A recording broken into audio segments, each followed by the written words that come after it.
नमस्कार बच्चों, आज हम कक्षा 12 की समाजशास्त्र की ऑनलाइन क्लास में पार्ट 3 का अगला टॉपिक राष्ट्रीय अल्पसंख्यक आयोग पढ़ेंगे।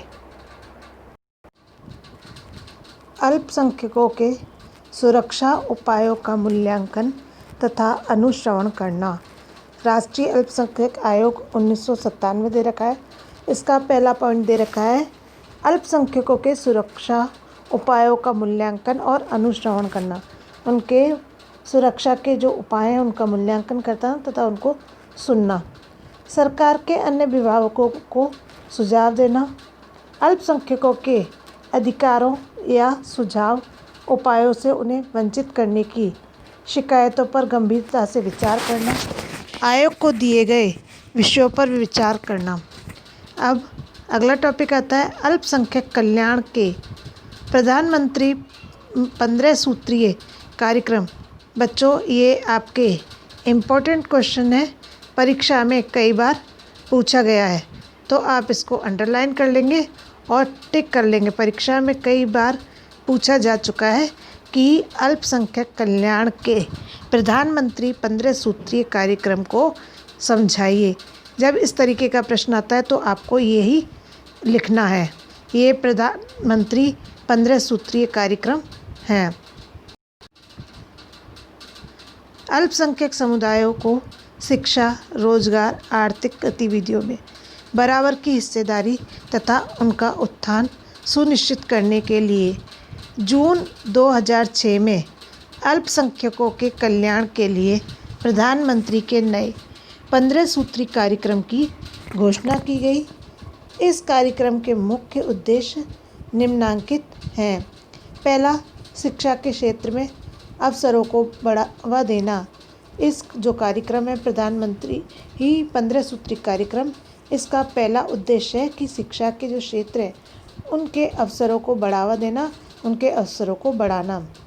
दूसरा आता है मौजूदा एवं नई योजनाओं के जरिए आर्थिक गतिविधियों एवं रोजगार में अल्पसंख्यकों की समान हिस्सेदारी सुनिश्चित करना। स्वरोजगार के लिए ऋण सहायता को बढ़ावा देना। यह कह रहे हैं जो मौजूदा इस समय जो मौजूद एवं नई योजना है उनके जरिए उनके द्वारा आर्थिक गतिविधियां और रोजगार में अल्पसंख्यकों की समान हिस्सेदारी, अल्पसंख्यकों को समान हिस्सा देना सुनिश्चित करना स्वरोजगार के लिए, और अपने रोजगार के लिए ऋण की सहायता को बढ़ावा देना, यानी कि उनको लोन आदि देना, पैसे देना। फिर आता है अगला, बुनियादी सुविधाओं के विकास से जुड़ी योजनाओं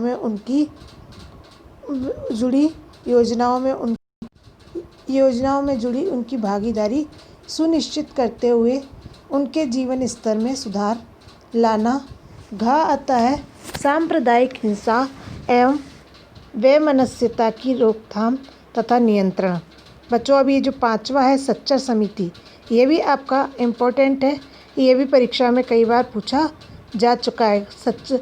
सच्चर समिति से क्या अभिप्राय है, सच्चर समिति का गठन कब हुआ था, यह सच्चर समिति को विस्तार से समझाइए।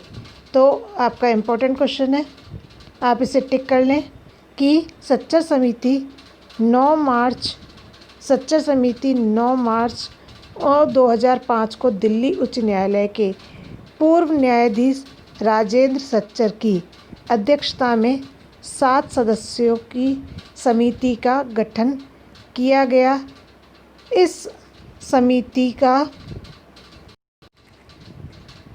समिति को मुस्लिम अल्पसंख्यक समुदाय के आर्थिक एवं शैक्षणिक स्तर के अध्ययन का कार्य सौंपा गया। समिति ने अपनी रिपोर्ट 8 जून 2006 को सरकार को सौंपी। इसकी मुख्य सिफारिशें निम्नलिखित है। कह रहे हैं कि इस समिति का जो गठन किया गया, इस समिति को जो मुस्लिम अल्पसंख्यक थे उन मुस्लिम अल्पसंख्यक समुदाय के आर्थिक और शैक्षिक स्तर के अध्ययन का कार्य सौंपा गया था। किसको सौंपा गया था? सच्चर समिति को। तो सच्चर समिति के अंतर्गत जो मुस्लिम अल्पसंख्यक थे उनके रोजगार और शैक्षणिक स्तर के जो कार्य थे वो इस सच्चा समिति के द्वारा संपादित किए गए थे। अब अपनी इस समिति ने 8 जून, अगर क्वेश्चन पूछा जाता है कि सच्चा समिति ने अपनी रिपोर्ट कब सरकार को सौंपी थी, तो 8 जून 2006 को सरकार को सौंपी थी। अब इसकी प्रमुख सिफारिशें निम्नलिखित हैं। पहला, मुस्लिमों में रोजगार दर बढ़ाने के लिए आवश्यक उपाय किए जाएं। वंचित अल्पसंख्यक समुदाय के हितों के सुविचारित प्रतिनिधित्व के लिए एक समान अवसर आयोग का गठन किया जाए। विभिन्न सामाजिक धार्मिक वर्गों हेतु एक राष्ट्रीय डाटा बैंक का सृजन किया जाए। मदरसों को सीनियर सेकेंडरी विद्यालयों से जोड़ा जाए। अब बच्चों, मुसलमानों को शिक्षा प्राप्त करने के 2 स्थान होते हैं, एक मकतब और दूसरा मदरसा। तो कह रहे हैं कि मदरसे जो हैं उनको सीनियर सेकेंडरी विद्यालयों से जोड़ा जाए। इनके द्वारा निर्गमित उपाधियों को रक्षा एवं अन्य परीक्षाओं की अर्हता हेतु मान्य किया जाए।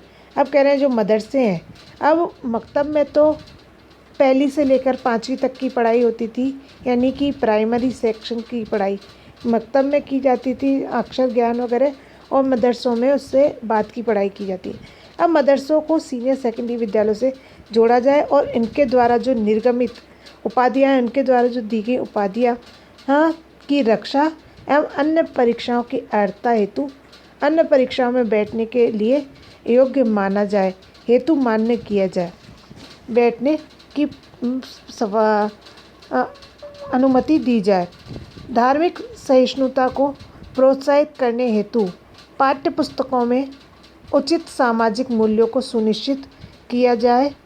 केंद्र सरकार ने सच्चा समिति की रिपोर्ट पर कार्रवाई करते हुए कुछ सीमित उपाय भी किए हैं। पहला, माध्यमिक स्तर तक गुणवत्तायुक्त शिक्षा की पहुंच। अब कह रहे हैं यहाँ पर कि केंद्र सरकार ने सच्चा समिति की रिपोर्ट पर कार्रवाई करते हुए कुछ सीमित उपाय भी किए, जिसमें माध्यमिक स्तर तक गुणवत्तायुक्त शिक्षा की पहुंच, राष्ट्रीय माध्यमिक शिक्षा अभियान, क्षेत्र विशेष एवं मदरसा आधुनिकीकरण कार्यक्रम को संशोधित किया गया और इसे 2 भागों में विभक्त किया गया।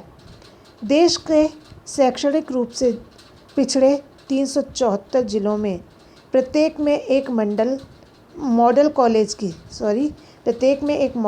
की स्थापना की जाएगी।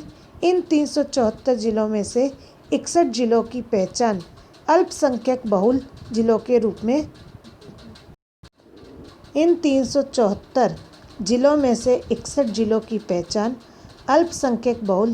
रूप में की गई। 2 जिन क्षेत्रों में अल्पसंख्यक खासकर मुस्लिम अधिक रहते हैं, वहाँ के विश्वविद्यालयों एवं कॉलेजों में महिला छात्रावास की स्थापना व्यवस्था के विश्वविद्यालय अनुदान आयोग से वरीयता का प्रावधान। फिर छठा आता है अल्पसंख्यकों को शिक्षा। राष्ट्रीय शिक्षा नीति 1986 में समानता और सामाजिक न्याय के हित में शैक्षणिक रूप से पिछड़े अल्पसंख्यकों को शिक्षा पर विशेष बल दिया गया। 1992 में इसमें 2 नई योजनाएं जोड़ दी गईं। क, शैक्षणिक रूप से पिछड़े अल्पसंख्यकों के लिए गहन क्षेत्रीय कार्यक्रम। दूसरा, ख, मदरसा शिक्षा आधुनिकीकरण वित्तीय सहायता योजना 1993-94 के मध्य आरंभ की गई। राष्ट्रीय अल्पसंख्यक शैक्षणिक संस्था आयोग का गठन 2004 में किया गया, जिसके अंतर्गत अल्पसंख्यक संस्थाएं अनुसूचित विद्यालय से स्वयं को संबद्ध करती हैं। 7वां आता है मदरसा शिक्षा के आधुनिकीकरण के लिए वित्तीय सहायता योजना। यह योजना पूरी तरह स्वैच्छिक है, यानी कि ये जो योजना है किसी तरह प्रतिबंधित नहीं है, यह स्वैच्छिक है, अपनी इच्छा पर है। इसकी वित्तीय सहायता केंद्र द्वारा प्राप्त है। इस योजना को ग्रहण करना मदरसों की इच्छा पर निर्भर करता है, यानी वो इस योजना को ग्रहण करना चाहते हैं या नहीं करना चाहते, ये मदरसों की स्वयं की इच्छा पर निर्भर है। इस योजना का मूल उद्देश्य प्राचीन संस्थानों जैसे मकतबा मदरसों में आधुनिक शिक्षा को बढ़ावा देने के लिए वित्तीय सहायता देना है। अब कह रहे हैं ये जो योजना बनाई गई है मदरसा शिक्षा आधुनिकीकरण के लिए वित्तीय सहायता योजना, इसमें क्या है, इसका उद्देश्य प्राचीन जो संस्थान है उन संस्थानों जैसे मकतबा मदरसे में आधुनिक शिक्षा को बढ़ावा देने के लिए वित्तीय सहायता देना है। फिर 8वां पॉइंट आता है अल्पसंख्यकों की शिक्षा संबंधी योजनाएं। जो अल्पसंख्यक हैं उनकी शिक्षा संबंधी क्या योजना है? पहली, शैक्षिक रूप से पिछड़े अल्पसंख्यकों के लिए क्षेत्र गहन कार्यक्रम, यानी कि क्षेत्र गहन कार्यक्रम है एरिया इंटेंसिव प्रोग्राम। फिर आता है इस कार्यक्रम का मुख्य उद्देश्य उन हिस्सों में जहाँ शिक्षा में पिछड़े हुए अल्पसंख्यक बहुल संख्या में रहते हैं वहाँ शिक्षा के लिए सुविधा एवं संसाधन उपलब्ध कराना। जो पहला पॉइंट है शैक्षणिक रूप से पिछड़े अल्पसंख्यकों के लिए क्षेत्र गहन कार्यक्रम, ये क्षेत्र गहन कार्यक्रम एरिया इंटेंसिव प्रोग्राम है। इस एरिया इंटेंसिव प्रोग्राम में इसका मुख्य उद्देश्य है उन हिस्सों में जहाँ शिक्षा के क्षेत्र में पिछड़े हुए अल्पसंख्यक बहुल संख्या में रहते हैं, ज़्यादा मात्रा में रहते हैं, वहाँ शिक्षा के लिए सुविधा एवं सुविधा और उसके साधन को उपलब्ध कराना। मदरसा शिक्षा को आधुनिक बनाने के लिए वित्तीय सहायता देना। अल्पसंख्यकों को प्रतियोगी परीक्षाओं के लिए तैयार करने के लिए कोचिंग कक्षाओं के लिए विश्वविद्यालयों अनुदान आयोग की वित्तीय सहायता। अब कह रहे हैं जो अल्पसंख्यक हैं उन अल्पसंख्यकों को कंपटीशन एग्ज़ाम के लिए तैयार करने के लिए कोचिंग कक्षाओं के लिए विश्वविद्यालय अनुदान आयोग की वित्तीय सहायता करना। फ़ारसी अरबी भाषा के क्षेत्र में काम करने वाली संस्थाओं को वित्तीय सहायता देना।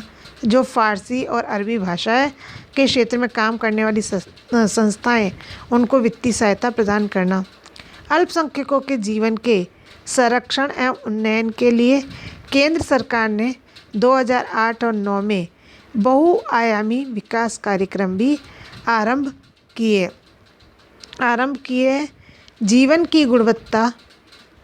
की गुणवत्ता में सुधार लाना, विभिन्न प्रकार के असंतुलनों को कम करना तथा सामाजिक आर्थिक स्थितियों में सुधार लाना।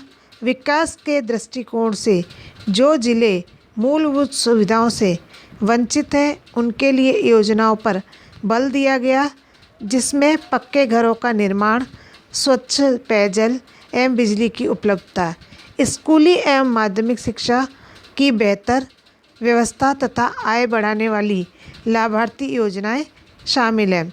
अब कह रहे हैं इसके अलावा अल्पसंख्यक मंत्रालय अल्पसंख्यक समुदायों के विद्यार्थियों को आर्थिक एवं सामाजिक रूप से सशक्त बनाने की दिशा में अग्रसर है और अपने इस उद्देश्य की पूर्ति के लिए विभिन्न छात्रवृत्तियां उपलब्ध कराई जा रही हैं, जैसे pre matric scholarship scheme, merit means scholarship scheme, Maulana Azad national fellowship. अल्पसंख्यक वर्ग की महिलाओं के लिए नेतृत्व विकास योजना है। ये सारी जो योजनाएं चलाई गई हैं ये अल्पसंख्यकों के लिए चलाई गई हैं, जिसमें प्री मैट्रिक स्कॉलरशिप स्कीम है, merit means scholarship scheme, Maulana Azad national fellowship, अल्पसंख्यक वर्ग की महिलाओं के लिए नेतृत्व विकास योजना आदि। अब है इन योजनाओं की क्रियान्विति के लिए देश की सरकारी व्यवस्था कटिबद्ध है, तैयार है, क्योंकि विश्व के सबसे बड़े लोकतंत्रात्मक देश ने अपना सर्वप्रथम दायित्व सामाजिक समानता समरसता को बनाए रखने का रखा है। अब हमारा अगला टॉपिक आता है निःशक्त जनों की देखभाल। निःशक्त जन विशेष योग्य जन, यानी कि हम जिसे इंग्लिश में कहते हैं हैंडीकैप्ड विकलांग। निःशक्त जन होते हैं हैंडीकैप्ड विकलांग और इनके लिए अभी वर्तमान में एक नए शब्द का प्रयोग किया जा रहा है, वो है दिव्यांग। बच्चों, परीक्षा में प्रश्न भी पूछा गया है और पूछा जाता है कि विकलांगों के लिए नया शब्द कौन सा प्रयुक्त किया गया है। तो विकलांगों के लिए जो नया एक शब्द प्रयोग किया गया है वो है दिव्यांग। तो निःशक्त जनों, विशेष योग्य जनों की देखभाल, जो विकलांग है उनकी देखभाल कैसे की जाए। निःशक्त जनों को अन्यथा सक्षम या विशेष योग्यजन भी कहा जाता है। कह रहे हैं कि निःशक्त जनों को अन्यथा सक्षम या विशेष योग्यजन कहा जाता है। निःशक्त जनों को ये अन्यथा सक्षम या विशेष योग्यजन कहा जाता है। अन्यथा सक्षम लोग केवल इसलिए असक्षम नहीं होते कि वे शारीरिक मानसिक रूप से बाधित होते हैं, लेकिन इसलिए भी उन्हें असक्षम होते हैं कि समाज कुछ इस रीति से बना है कि वह उनकी आवश्यकताओं को पूर्ण नहीं करता। अब कह रहे हैं कि निःशक्त जन कौन होते हैं और किस तरीके से समाज उसकी देखभाल करता है। तो निःशक्त जनों को अन्यथा सक्षम या विशेष योग्यजन कहा जाता है। अन्यथा सक्षम लोग केवल इसलिए असक्षम नहीं होते हैं कि वे शारीरिक या मानसिक रूप से बाधित होते हैं। अब बात की जा रही है कि जो विकलांग लोग हैं वो अन्यथा सक्षम लोग केवल इसलिए नहीं हैं कि वे शारीरिक रूप से मानसिक रूप से बाधित हैं, लेकिन इसलिए भी असक्षम होते हैं कि समाज कुछ इस तरीके से या इस रीति से बनाए कि वह उनकी आवश्यकताओं को पूर्ण नहीं कर पाता। अगर हम कहें निःशक्त जन लोग हैं तो निःशक्त जन लोग इसलिए नहीं कि वो शारीरिक या मानसिक रूप से विकलांग, बल्कि समाज कुछ इस तरीके से बना हुआ है कि वो निःशक्त लोगों की आवश्यकताओं को पूर्ण नहीं कर पाता। समस्त विश्व में निःशक्तता या असक्षमता को जिस अर्थ में देखा जाता है उसके निम्नांकित लक्षण हैं। असक्षमता निर्योग्यताओं को एक जैविक कमजोरी माना जाता है, यानी कि व्यक्ति की अपनी कमजोरी माना जाता है। असक्षम व्यक्ति को हमेशा पीड़ित व्यक्ति के रूप में देखा जाता है। जो शारीरिक रूप से विकलांग है या मानसिक रूप से विकलांग है, ऐसे व्यक्ति को हमेशा एक पीड़ित व्यक्ति के रूप में देखा जाता है।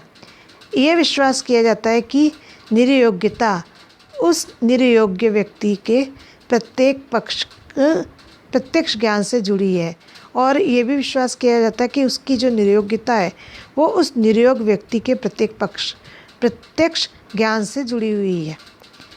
ठीक है, यहाँ पर कहने का तात्पर्य यह है कि लोग ये सोचने लगते हैं, ये विश्वास किया जाता है कि उसकी जो निर्योग्यता है वो निर्योग्य व्यक्ति के प्रत्यक्ष ज्ञान से जुड़ी है।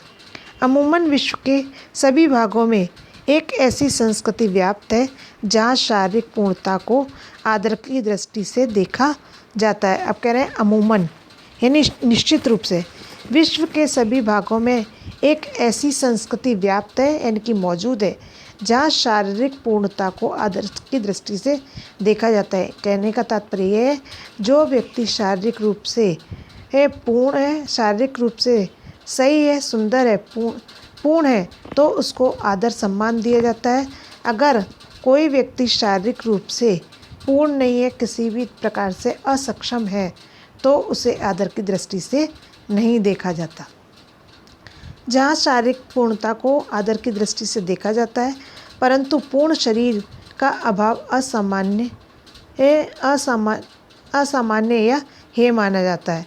अब कह रहे हैं कि परंतु पूर्ण शरीर का अभाव, यानी कि किसी भी तरीके की कोई कमी होना, विकलांग होना, तो कह रहे हैं पूर्ण शरीर का अभाव असामान्य माना जाता है या हेय माना जाता है।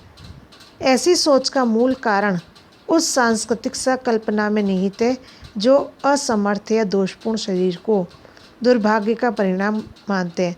अब कह रहे हैं कि ऐसी सोच का जो मूल कारण है उस सांस्कृतिक संकल्पना में निहित समाहित है जो असमर्थ या दोषपूर्ण शरीर को दुर्भाग्य का परिणाम मानती है। परंतु दुखद पहलू ये है कि भारत में प्रचलित प्रमुख सांस्कृतिक विचारधारा एवं संरचना विकलांगता को पिछले जन्मों के कर्मों की परिणति मानता है। अब कह रहे हैं ये बहुत ही दुखद पहलू, ये बहुत ही दुखद बात है कि भारत में प्रचलित प्रमुख सांस्कृतिक विचारधारा, भारत में जो विचारधारा फैली हुई है वो ये मानती है कि विकलांगता पिछले जन्मों के कर्मों की परिणति मानते हैं, यानी कि ये पिछले जन्मों का परिणाम है, ऐसा माना जाता है। कहा जा रहा है कि बहुत दुखद पहलू ये है, भारत में प्रचलित जो सांस्कृतिक विचारधारा एवं संरचना है विकलांगता को पिछले जन्मों के कर्मों की परिणति मानती है, यानी कि ऐसा समझा जाता है कि विकलांग व्यक्ति है तो जरूरी है इसके पिछले जन्मों का कर्म है। परंतु अन्यथा असक्षम शब्द इनमें से किसी भी अवधारणा को स्वीकार नहीं करता। आप कह रहे हैं यहाँ पर अन्यथा असक्षम शब्द इनमें से किसी भी अवधारणा को स्वीकार नहीं करता है। निशक्त जन, विकलांग जन, मैंने ऊपर ही आपको समझाया था, निशक्त जन, विकलांग जन, समान अवसर, अधिकार संरक्षण और पूर्ण भागीदारी। अधिनियम 1995 की धारा 2, जिसे विकलांगजन अधिनियम 1995 के रूप में भी जाना जाता है, निशक्त जन को ऐसे व्यक्ति के रूप में परिभाषित करता है जो किसी चिकित्सा प्राधिकारी द्वारा यथा प्रमाणित किसी विकलांगता में न्यूनतम 40% पीड़ित है। अब क्या कह रहे हैं कि विकलांग किसे कहा जाता है, तो कह रहे हैं कि अधिनियम 1995 की धारा 95 के रूप में भी जाना जाता है और निशक्त जन को ऐसे व्यक्ति के रूप में परिभाषित करता है जो किसी चिकित्सा प्राधिकारी के द्वारा, जो किसी चिकित्सा अधिकारी के द्वारा किसी विकलांगता से 40% पीड़ित है। यानी कैसे व्यक्ति को विकलांग कहा जा सकता है, जो किसी भी चिकित्सा अधिकारी के द्वारा 40% तक उस बीमारी से पीड़ित हो तो वह विकलांग माना जाता है।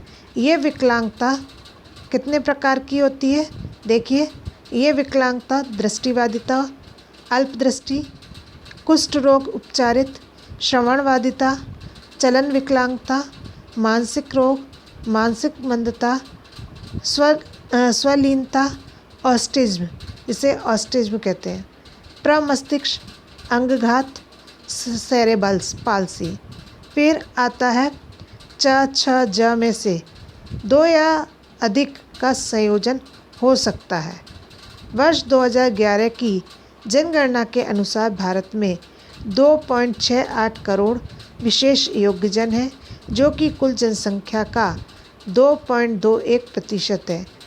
कुल विशेष योग्यजन में से 1.50 करोड़ पुरुष हैं और 1.18 करोड़ स्त्रियां हैं। कह रहे हैं यहाँ पर 2.68 करोड़ तो विशेष योग्यजन हैं, यानी कि विकलांगजन हैं, और उसमें से कुल विशेष योग्यजनों में से 1.50 करोड़ तो पुरुषों की संख्या है और 1.18 करोड़ स्त्रियों की संख्या है।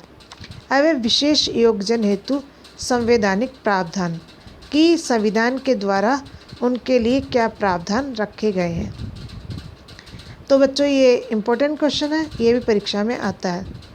विशेष योग्यजन हेतु संवैधानिक प्रावधान अनुच्छेद 41 के अनुसार राज्य अपनी आर्थिक सामर्थ्य और विकास की सीमाओं के भीतर काम पाने के, शिक्षा पाने के और बेकारी, बुढ़ापा, बीमारी और निशक्तता का तथा अन्य अभाव के मामलों में लोक सहायता पाने के अधिकार को प्राप्त करने का प्रभावी उपबंध करेगा। इसके अलावा अनुच्छेद 243(6) की 11वीं ही अनुसूची और अनुच्छेद 243(ब) की 12वीं अनुसूची, जो आर्थिक विकास और सामाजिक न्याय की योजनाओं के कार्यान्वयन से संबंधित क्रमशः पंचायतों एवं नगरपालिकाओं की शक्तियों एवं जिम्मेदारियों से संबंधित है, में समाज के अन्य कमजोर वर्गों में विकलांगजनों का कल्याण और उनके हितों का संरक्षण शामिल है। दूसरा आता है भारतीय पुनर्वास परिषद अधिनियम 1992। भारतीय पुनर्वास परिषद अधिनियम विकलांगता के विभिन्न पहलुओं और विकलांगजनों के कल्याण एवं सशक्तिकरण को केंद्र में रखकर क्रियान्वित किया गया। ये परिषद पुनर्वास, व्यवसायियों और कार्मिकों के प्रशिक्षण का नियमन और उनकी देखभाल करना और पुनर्वास एवं विशेष शिक्षा में अनुसंधान को प्रोत्साहित करता है।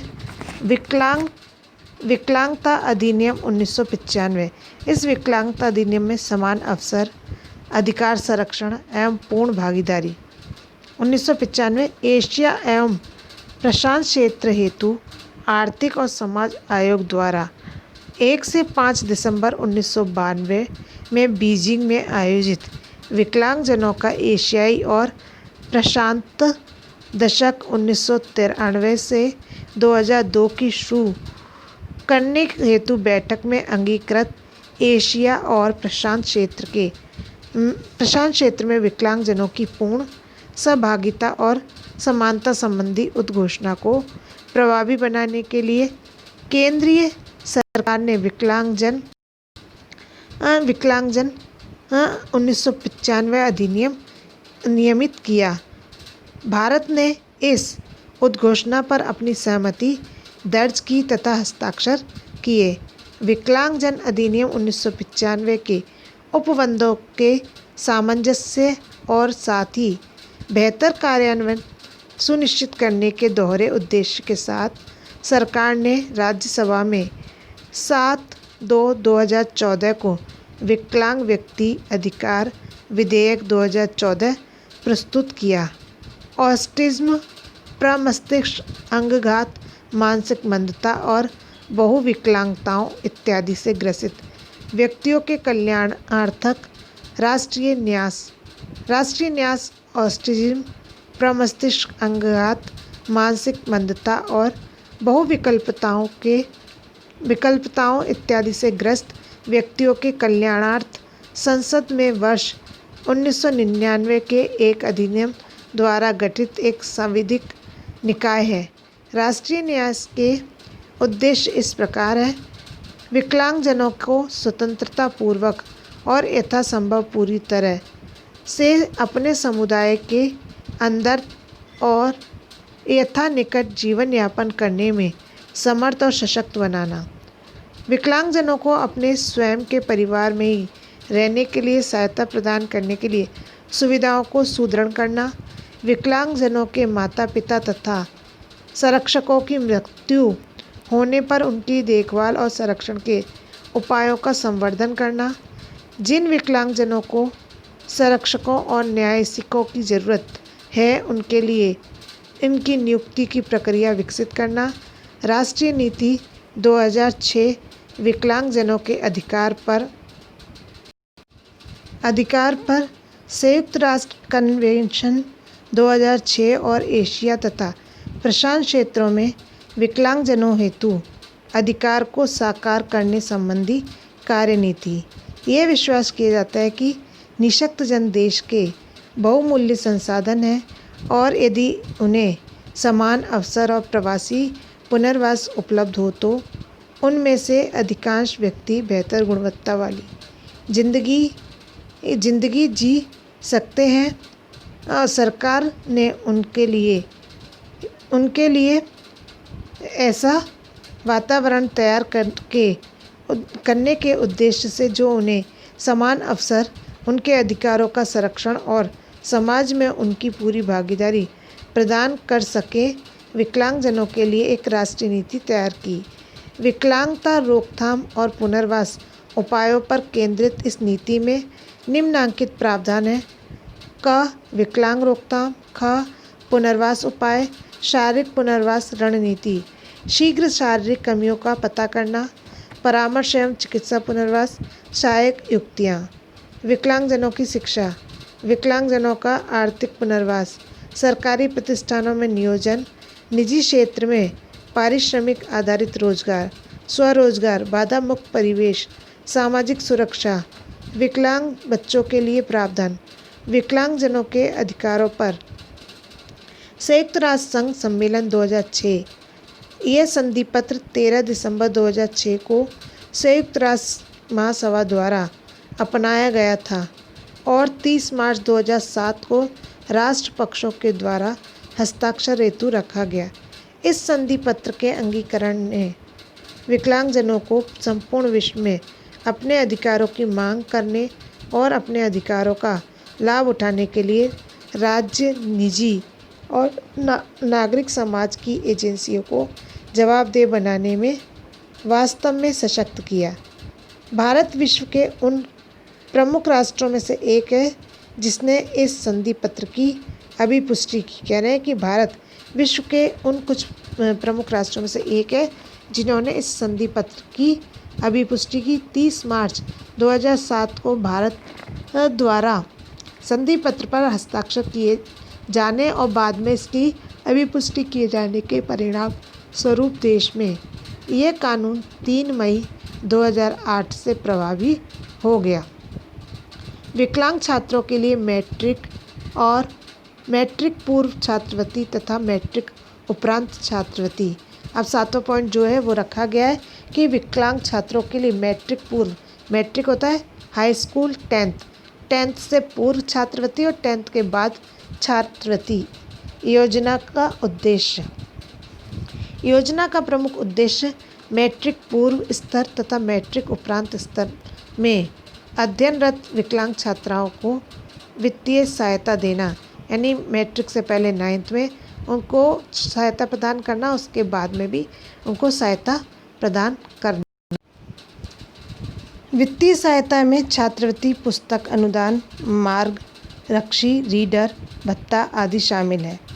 इन 2 छात्रवृत्ति योजनाओं के अंतर्गत लाभार्थियों का चयन राज्य सरकारों, संघ राज्य क्षेत्र की अनुशंसा के उपरांत मेरिट के आधार पर किया जाता है। अब आता है 8वां पॉइंट, विकलांग छात्रों के लिए राष्ट्रीय विदेशी छात्रवृत्ति। विकलांग छात्रों के लिए राष्ट्रीय विदेशी छात्रवृत्ति की योजना स्नातकोत्तर तथा PhD स्तर पर विदेश में अध्ययन कर रहे विकलांग छात्रों को वित्तीय सहायता उपलब्ध कराने के उद्देश्य से शुरू की गई। प्रत्येक वर्ष में 20 छात्रवृत्तियाँ दी जानी होती हैं। कह रहे हैं कि यहाँ पर कि विकलांग छात्रों के लिए राष्ट्रीय विदेशी छात्रवृत्ति योजना जो स्नातकोत्तर MA और PhD स्तर पर विदेश में पढ़ रहे विकलांग छात्रों को वित्तीय सहायता के रूप में उपलब्ध कराने के उद्देश्य से शुरू की गई थी और प्रत्येक साल में 20 छात्रवृत्तियाँ दी जानी होती हैं, जिनमें से 6 महिला अभ्यर्थियों के लिए आरक्षित है। अब 20 में छात्रवृत्तियाँ दी जाती हैं और 20 में से 6 महिलाओं के लिए आरक्षित हैं। फिर आता है विकलांगजनों में कौशल प्रशिक्षणार्थ राष्ट्रीय कार्य योजना।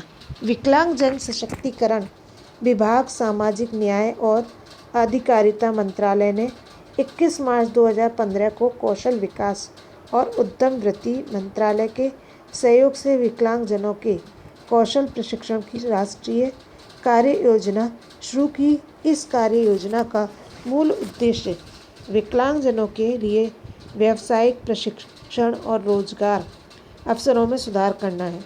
अलग अलग विकलांगजनों उनके परिवार के लिए जीवन की गुणवत्ता को बढ़ाने हेतु एक महत्वपूर्ण तत्व है जो बृहत्तर अर्थव्यवस्था के लिए भी अत्यधिक लाभदायक है।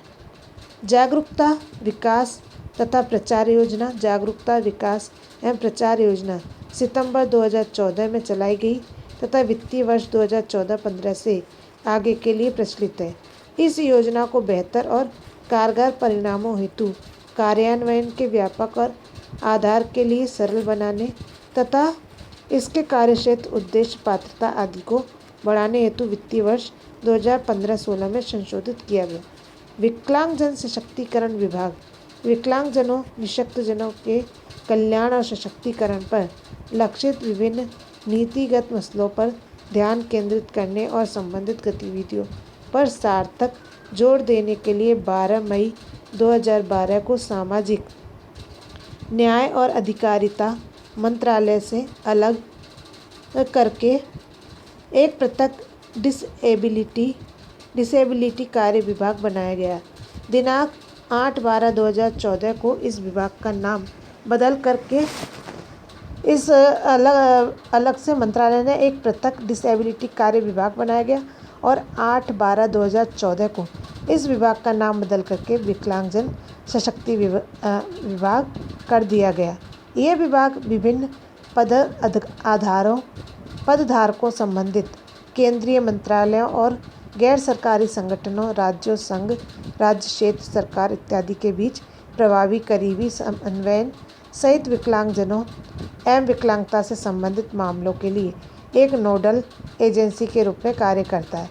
विकलांगजन सशक्तिकरण विभाग का उद्देश्य एक ऐसा समावेशी समाज बनाना है जिसमें विकलांगजनों की उन्नति और विकास के लिए समान अवसर प्रदान किए जाते हैं ताकि वे उपयोगी और सुरक्षित और सम्मानजनक जीवन व्यतीत कर सकें। अपने उद्देश्य को पूर्ण करने के लिए एवं मिशन को सफल बनाने के लिए विभाग निम्नलिखित लक्ष्यों के लिए प्रयास करता है: शारीरिक पुनर्वास परामर्श, औपचारिक चिकित्सा पुनर्वास तथा विकलांगताओं के प्रभाव को कम करने के लिए उपयुक्त सहायक तंत्रों और उपकरणों की खरीद में सहायता शामिल है। व्यावसायिक प्रशिक्षण सहित शैक्षणिक पुनर्वास, आर्थिक पुनर्वास और सामाजिक सशक्तिकरण पुनर्वास, व्यावसायिकों कर्मियों को तैयार करना, आंतरिक कार्य दक्षता, प्रतिक्रियाशीलता, सेवा प्रदायगी में सुधार, समाज के विभिन्न वर्गों में जागरूकता सृजन के माध्यम से विकलांगजनों के सशक्तिकरण का समर्थन, विशेष योग्यजनों की पीड़ा समझने एवं उन्हें आम धारा में सम्मिलित करने हेतु एक वृहद दृष्टिकोण की आवश्यकता है। मानव जन्म में विशेष योग्यजनों के प्रति संवेदनशीलता उत्पन्न करने के लिए हर वर्ष 3 दिसंबर को अंतर्राष्ट्रीय स्तर पर निःशक्त जन व्यक्तियों का अंतर्राष्ट्रीय दिवस मनाया जाता है। समाज में विशेष योग्यजनों के आत्मसम्मान, स्वास्थ्य और अधिकारों को सुधारने के लिए उनकी सहायता के लिए एक साथ होने के साथ ही लोगों की विकलांगता के मुद्दे की और पूरे विश्व की समझ को सुधारने के लिए अंतर्राष्ट्रीय निःशक्त जन दिवस का उद्देश्य बहुत बड़ा है। विशेष योग्यजनों की देखभाल के लिए सरकारी स्तर पर यद्यपि अनेकानेक प्रयास किए जा रहे हैं, तथापि उनके प्रति सम्मान की दृष्टि संवेदनशील, सहयोगात्मक होना अपरिहार्य